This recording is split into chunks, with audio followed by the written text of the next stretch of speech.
L'accent est mis sur la force et la résilience, des qualités qui seront déterminantes en 2025.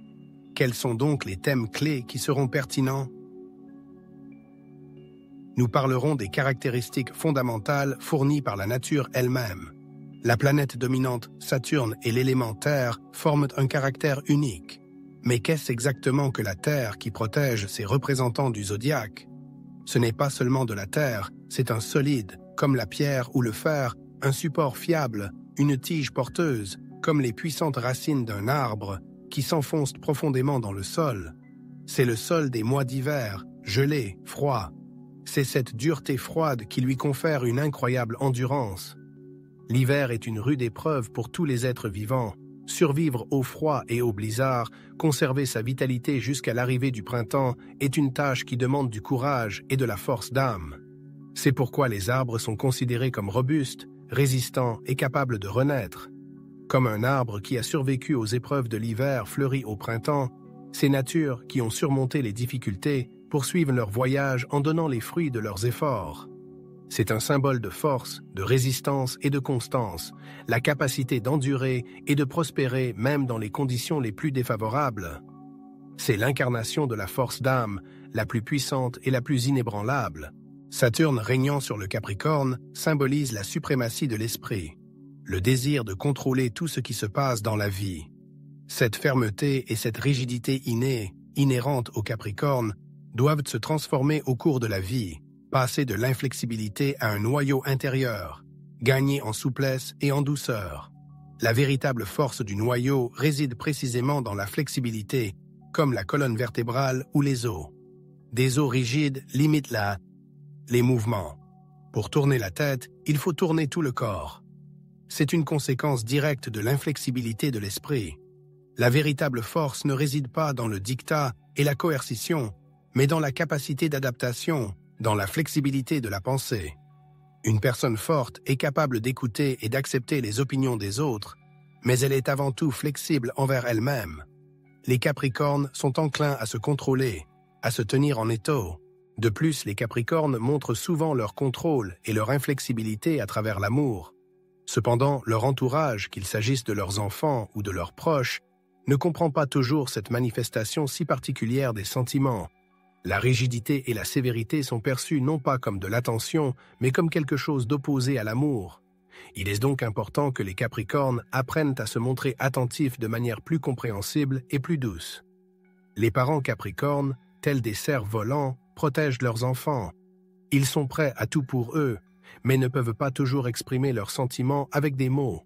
L'enfant, ne voyant pas les manifestations évidentes de tendresse, peut douter de l'amour parental. Le Capricorne, à son tour, est perplexe. Tous les cas, tous les soins ne parlent-ils pas d'eux-mêmes? Hélas, pas toujours. Et il est important de s'en souvenir. Saturne, le suivant dans notre récit, symbolise le temps. Il est intéressant de constater que de nombreuses personnes ont réagi à ce sujet, partageant leurs observations. Certains sont d'accord, d'autres pas tellement. Certains se contentent d'écouter, et ça... D'autres écrivent activement. Le Capricorne, gouverné par Saturne, est généralement associé à la clarté, à la précision et à la planification. Si le Capricorne a convenu d'un rendez-vous à une certaine heure, il arrivera exactement à l'heure. S'il a promis de terminer une tâche à une certaine date, il le fera exactement. S'il a fixé un jour, il le fera ce jour-là. Mais il y a d'autres exemples. Mon ami Capricorne est toujours en retard, disent certains. Moi-même, en tant que Capricorne, je suis toujours en retard, je n'ai le temps de rien, admettent d'autres.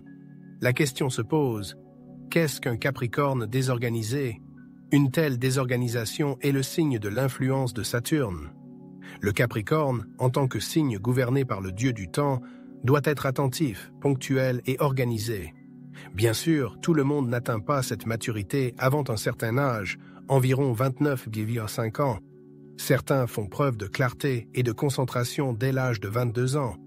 Toutefois, cette limite d'âge sert elle-même de repère. Il arrive que, même à l'âge de 30 ans, une personne n'ait pas le temps de développer ses qualités. Si vous êtes Capricorne par le soleil ou l'ascendant et que vous avez des difficultés à planifier votre temps, c'est le signe que vous devez travailler sur cet aspect.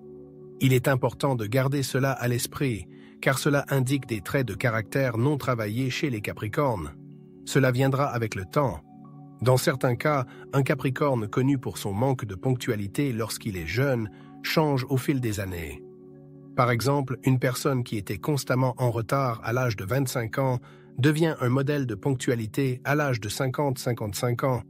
Elle ne se souvient même plus de ses anciens problèmes de gestion du temps. C'est le pouvoir du développement et de l'amélioration de soi. Les gens changent et s'efforcent d'être en harmonie. Par conséquent, si vous connaissez un Capricorne tardif, cela peut indiquer que certaines qualités n'ont pas été traitées. Cependant, au fil des ans, la personne s'engage sur la voie de la discipline et développe le respect du temps. Après tout, le temps est ce que nous avons de plus précieux. Au cours de l'année, la règle se trouve dans le signe des Poissons. Saturne, qui se trouve dans l'élément eau, essaie d'ordonner, de structurer et de rassembler l'énergie fluide et changeante des Poissons.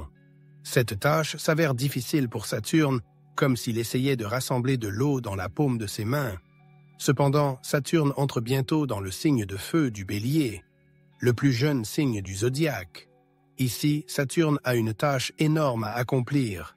Discipliner, canaliser l'énergie du Bélier de manière constructive, la façonner et limiter son impulsivité. Cette influence transformatrice affectera la sphère de la famille, du foyer, des racines, des valeurs fondamentales, la 4e maison de l'horoscope. Il peut y avoir des difficultés avec l'immobilier, la nécessité de résoudre des problèmes liés aux parents, de déterminer votre place dans le système familial. Il peut être nécessaire de résoudre les problèmes liés aux relations avec les enfants ou de chercher de nouvelles façons de créer un foyer familial. Ces questions deviendront le thème principal et exigeront de l'attention et des actions décisives, éventuellement liées à l'exécution de documents. La 4e maison subira des changements et des ajouts importants. Mais les transformations les plus importantes sont liées au transit de Jupiter en Cancer, qui symbolise la famille et est également associé à la 4e maison. Ainsi, Saturne en Bélier, qui se trouve dans la 4e maison, recevra le soutien et la protection de Jupiter. Plus important encore, Séléné transitera également en Cancer. Ensemble, Jupiter et Séléné influenceront le domaine du mariage et de la famille. Les Capricornes sont connus pour leur approche patiente et approfondie des relations. Ils semblent construire des fondations solides, brique par brique, en donnant à leurs partenaires l'occasion de faire leurs preuves. Même si quelque chose ne se passe pas comme prévu, le Capricorne essaie de rétablir l'équilibre, de donner une seconde chance à la relation, en cherchant à préserver la structure créée. Cependant, même le Capricorne le plus patient a ses limites. En 2025, Jupiter et Séléné, l'ange gardien, seront les protecteurs des Capricornes dans le domaine des relations. S'il y a eu des difficultés dans le passé ou si un partenaire est absent, cette année promet un changement positif. Séléné et Jupiter ne sont pas seulement dans le même signe, mais aussi dans le même secteur, à savoir dans la 7e maison associée au partenariat, qui résonne avec la position de Saturne, le maître du Capricorne. Ce positionnement des planètes renforce l'importance du foyer et de la famille pour les Capricornes et annonce des changements importants dans ce domaine. Pour les Capricornes qui se sentent seuls, les étoiles murmurent « Ton homme te trouvera ». C'est le principal leitmotiv de l'année. Une rencontre peut se produire de manière tout à fait inattendue, au moment le plus inopportun, quand on n'y pense même pas. Une rencontre fortuite dans un magasin, un commentaire sur les réseaux sociaux, le visionnage d'une vidéo, tout événement insignifiant peut être le début de quelque chose de grand. Le destin lui-même vous indiquera le chemin, et vous n'aurez qu'à suivre ses signes. Cette pensée est comme un son de cloche dans les 7e et 4e maisons, où se trouve votre maître Saturne. La relation entre ces secteurs souligne l'importance des changements dans votre vie personnelle et familiale. Tous ces événements se produisent sous les auspices de Jupiter, de Séléné et de votre maître Saturne. La maison est un sujet important qui mérite qu'on s'y attarde. La première chose à comprendre est que le partenaire idéal apparaîtra de lui-même. Inutile de s'agiter, de s'inquiéter ou de se désespérer. On le trouvera sans aucun doute. Deuxièmement, la maison est un espace de confort, pas une forteresse imprenable. Les personnes qui perçoivent la maison comme une forteresse adoptent une position défensive, comme si elles s'attendaient à une menace constante. Elles s'isolent de la vie elle-même, comme si elles anticipaient un danger. La maison doit être une source de confort et il est important de créer une telle atmosphère. Et cela n'est possible qu'en renonçant à tout contrôle. Bien sûr, on peut objecter que sans contrôle, tout s'effondre, mais ce n'est qu'une illusion. La destruction ne se produit que dans notre conscience. En réalité, tout restera à sa place. Les enfants adultes, en particulier ceux qui sont nés sous le signe du Capricorne, sont très sensibles à ces comportements. Ils lisent inconsciemment cette concentration et cette tension constante. Les parents ne le remarquent peut-être pas encore chez leurs enfants. Cependant, une attention et un contrôle excessif, recouverts d'amour, peuvent briser la vie d'un enfant. La maison est donc une question de confort et, curieusement, les Capricornes sont ceux qui pensent le moins à eux-mêmes et à leur confort. Cela vaut la peine de se demander encore et encore « Où suis-je? Où est-ce que je dors? Quel est mon espace? Qu'est-ce que je porte? Quelles sont les chaussures qui me conviennent ?» Après tout, les pieds sont le support qui nous porte dans la vie. Avec quels ustensiles est-ce que je mange? Il est important de prêter attention à soi-même, à ses besoins et à ses sentiments. La maison est l'incarnation du confort et de la sécurité. Et il est important de réciter constamment cette pensée comme un mantra. Bonheur, joie, émerveillement, amour. Partagez ces sentiments avec vos proches, avec vos enfants et votre partenaire. Dites-les à vous-même, le matin, pendant la journée, tout le temps. Faites-en votre règle immuable. Le bonheur, la joie, le miracle, l'amour seront définitivement dans ma vie. Le bonheur fera partie intégrante de ma vie. La joie remplira ma vie. Les miracles se produiront et l'amour apparaîtra sûrement. Autorisez-vous à vous détendre, à lâcher le contrôle, à relâcher la tension. Le leitmotiv principal, le thème clé de 2025, est donc le foyer. Le confort, la conviction que mon homme trouvera sa propre voie, et l'importance de verbaliser ses sentiments. Vous n'avez pas besoin de démontrer votre amour par des actes. Les Capricornes ont déjà tendance à en faire trop, à tout prendre sur leurs épaules, à prouver leur amour par des actes.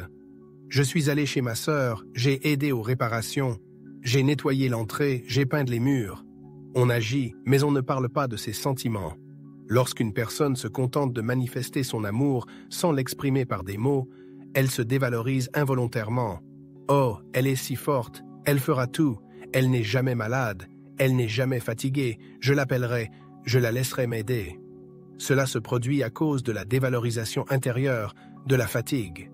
Mais le Capricorne admettra-t-il qu'il est fatigué? Jamais. Le Capricorne se laissera-t-il aller à pleurer chez lui, la nuit, dans son oreiller, en essayant d'étouffer le son de ses larmes pour que personne, pas même lui, ne l'entende? Comme ça, en pleurant dans son oreiller, il ne s'entendait même pas lui-même. À la recherche de son nid douillet et de son confort mental, ne faites pas d'efforts titanesques. Le destin vous apportera la personne qui vous est destinée. Il suffit de rayonner de positivité et de croire au miracle, en se rappelant constamment à soi-même et au monde l'importance du bonheur, de la joie et de l'amour. L'auteur partage sa recette secrète du bonheur et vous invite à vous y accrocher comme à une bouée de sauvetage. La base de cette recette est une tige inébranlable, semblable à Saturne. Pluton symbolise la force intérieure et Jupiter l'optimisme inépuisable.